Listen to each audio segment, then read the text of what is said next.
बिस्मिल्लाहिर्रहमानिर्रहीम। अस्सलाम वालेकुम नाज़रीन कराम, मैं हूं मखदूम शहाबुद्दीन और आप देख रहे हैं मेरा फ़ेसबुक और यूट्यूब चैनल। उम्मीद करता हूं आप सब लोग बखैर व आफ़ियत होंगे और जहां भी होंगे अपने अहले खाना समेत खुश भी होंगे और महफूज भी। नाज़रीन कराम, इस वक्त एक जानिब तो इम्पोर्टेड हुकूमत के तमाम तर इक़दामात उनके गले की हड्डी बनते जा रहे हैं, लेकिन इस वक्त इस भानमती के कुंबे ने एक ऐसा फ़ैसला किया है इत्तेहादियों के इजलास में, इस पूरे के पूरे मिक्स अचार ने, जो अपने पाँव पर कुल्हाड़ा मारने के मुतरादिफ है। जबकि दूसरी जानिब अंदर की कुछ खबरें हैं कि किस तरह से जनरल कमर जावेद बाजवा से मदद मांगी गई है इमरान खान को और लॉन्ग मार्च को, और पाकिस्तान की आवाम के जज्बात को हमेशा हमेशा के लिए कुचलने के लिए, और GHQ का दरवाज़ा खटखटाया गया है। GHQ से क्या जवाब आया, इस हवाले से भी डिटेल्स मैंने आपके सामने रखनी है, और इस अना की जंग में किस तरह से इम्पोर्टेड गलतियों पर गलतियां करता जा रहा है, और इमरान खान को अब कुछ भी करने की ज़रूरत नहीं है। इमरान खान को बस आराम से बैठना है,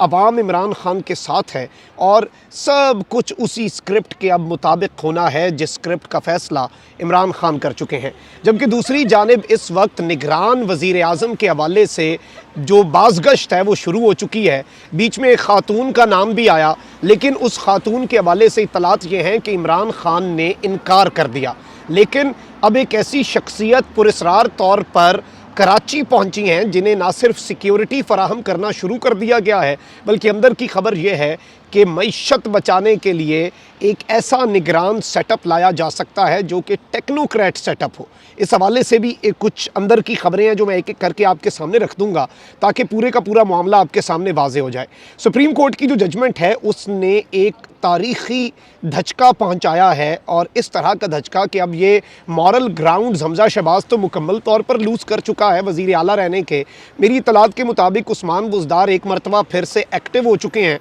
और वो सोशल मीडिया पर लतीफ़े काफ़ी चल रहे हैं कि उस्मान बुज़दार ने हमज़ा शहबाज को कॉल की है कि मैं तोनसे से निकल पड़ा हूँ, और वज़ीर आला ऑफ़िस का जो AC है वो 16 पे करके तुम दफ्तर छोड़ दो, मेरे आने तक ठंड हो जाए। लेकिन अंदर की खबर यह है कि उस्मान बुज़दार इस वक्त एक्टिव हो चुके हैं, और इम्पोर्टेड हुकूमत इस वक्त फ्रस्ट्रेशन में अजीबो गरीब इक़दामात उठाने का फ़ैसला कर रही है। सबसे पहले तो शहबाज शरीफ हुकूमत रवां माली साल मुआशी कारकर्दगी को कम दिखाने की कोशिश कर रही है, जिसके लिए जो इदारा शुमारियात है पाकिस्तान का, स्टेटिस्टिक्स का डिपार्टमेंट है, उसके ऊपर प्रेशर डाला जा रहा है, और GDP का तखमीना 4.5 से बढ़कर 5.5% ना हो, इस हवाले से इनकी पूरी कोशिश है। क्योंकि आपको पता है कि ये मुल्क तरक्की करे ना करे, मईशत तरक्की करे ना करे, इस हाकदार फार्मूला ये है कि ऑन पेपर्स खुर्द बुर्द करके, नंबर्स के साथ खेल कर, कुछ दबाव डालकर, कुछ इधर उधर की गेम डालकर, जी हम इस पूरे के पूरे मामले में अपना फ़ायदा कर लें, और मुल्क का चाहे बेड़ा गर्क होता रहे, मुल्क की जो मईशत है वो चाहे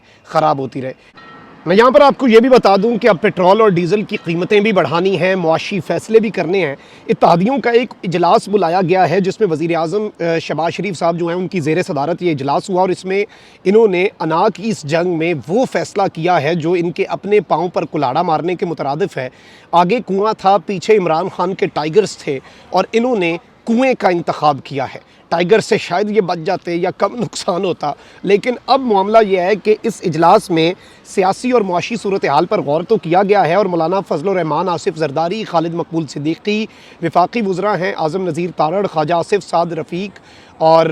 जो मरीम औरंगज़ेब हैं वो इस इजलास में थीं, और इस इजलास में ये फ़ैसला कर लिया गया है कि हुकूमत अगस्त 2023 तक अपनी आइनी मुद्दत पूरी करेगी। ज़राए ने बताया है कि ये तबाह हाल मुआशी सूरत हाल से बचने के लिए, क्योंकि अब अगर ये फौरी इलेक्शन कराते हैं तो फिर इस सारे पॉलिटिकल ड्रामे में पाकिस्तान की मईशत का बेड़ा गर्क करने की जो लान तान है वो कौन बर्दाश्त करेगा। अगर ये अभी ये फ़ैसले कर लेते हैं तो फिर इन्हें रिकवर करने का टाइम नहीं मिलेगा, और ये सिर्फ़ और सिर्फ क्या यहाँ पर सख्त फ़ैसले करने आए थे वो फिर खान से ही करवा लेते। ये अब ये सोच रहे हैं कि शायद 2023 के अगस्त तक जब हम अपनी मुद्दत पूरी करें उस वक्त तक हम कुछ बेहतरी ला सकें। और हुकूमत ने इंतखाबी इस्लाहात जो हैं, जो कि इलेक्टोरल रिफॉर्म्स इन्होंने करनी है, अब इलेक्टोरल रिफॉर्म्स इन्होंने खाक करनी है, इन्होंने EVM से जान छुड़ानी है, इन्होंने ओवरसीज़ पाकिस्तानी के वोट के हक़ पर डाका डालना है, और ये ओवरसीज़ पाकिस्तानियों को डिग्रेड करने की कोशिश करनी है जिस तरह की ये कर रहे हैं। अलबत्ता पाकिस्तान की मईशत में जिस तरह का वो किरदार अदा कर रहे हैं ये किसी से ढका ढका छुपा तो नहीं है।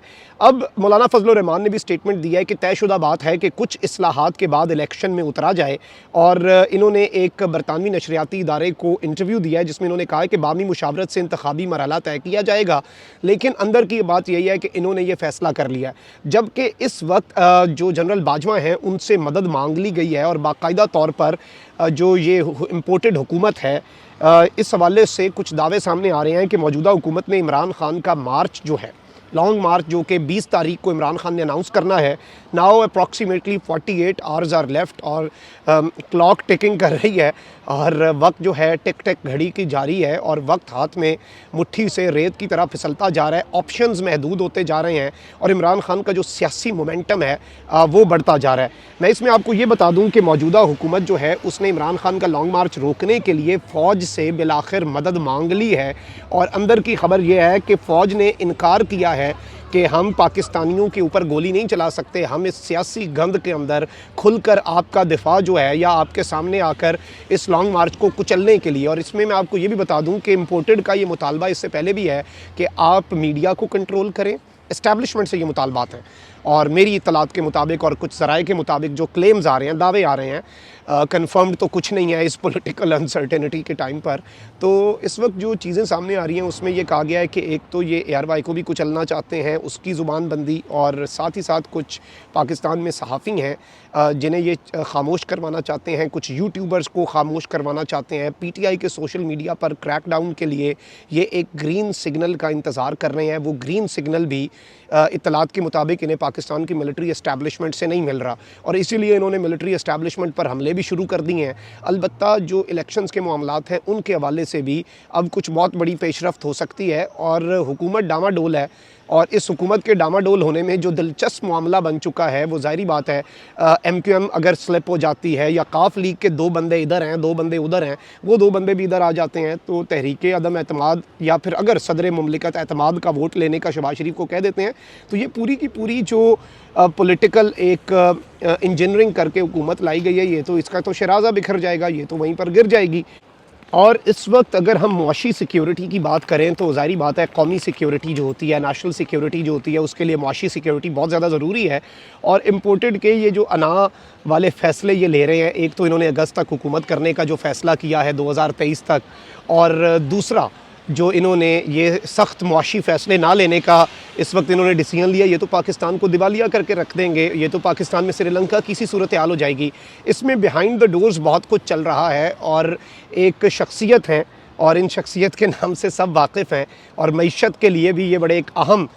इमरान खान के दौर में भी रोल प्ले करते रहे हैं, जरदारी के दौर में भी रोल प्ले करते रहे हैं। हफीज़ शेख, इनकी कराची आमद हुई है, और कराची ये पहुँचे हैं दुबई से,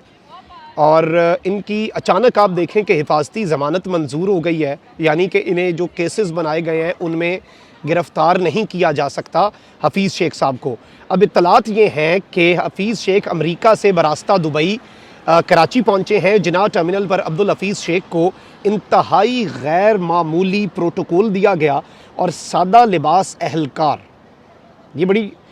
इस वक्त मानी खेज़ बात है, सादा लिबास एहलकार जो हैं वो हफीज़ शेख को सख्त सिक्योरिटी के हिसार में एयरपोर्ट से बाहर लेकर गए।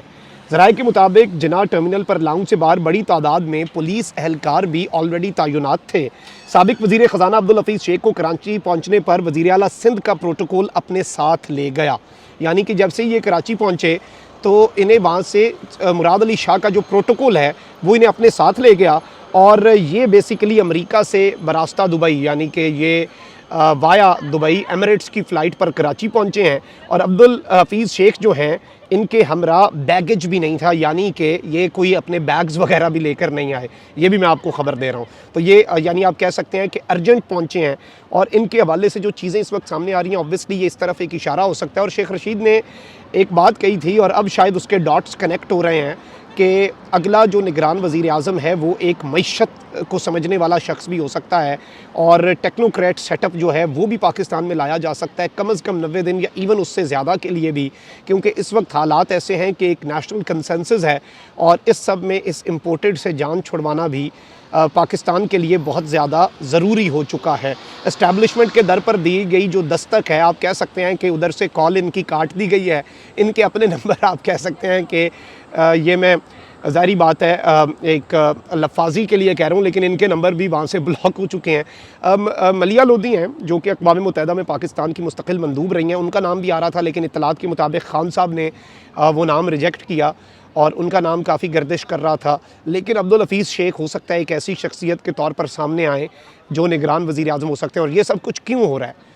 इम्पोर्टेड अगर इस वक्त अगस्त 2023 तक हुकूमत करने पर बज़िद है, तो ये सब कुछ क्यों हो रहा है? ये सवालात जो हैं इनके जवाब ज़रूर आपके जहन में आ चुके होंगे कि पसे पर्दा बहुत कुछ चल रहा है और स्टेट को बहुत कुछ करने की ज़रूरत भी है। अपना बहुत ख्याल रखें। अल्लाह निगहबान। पाकिस्तान जिंदाबाद।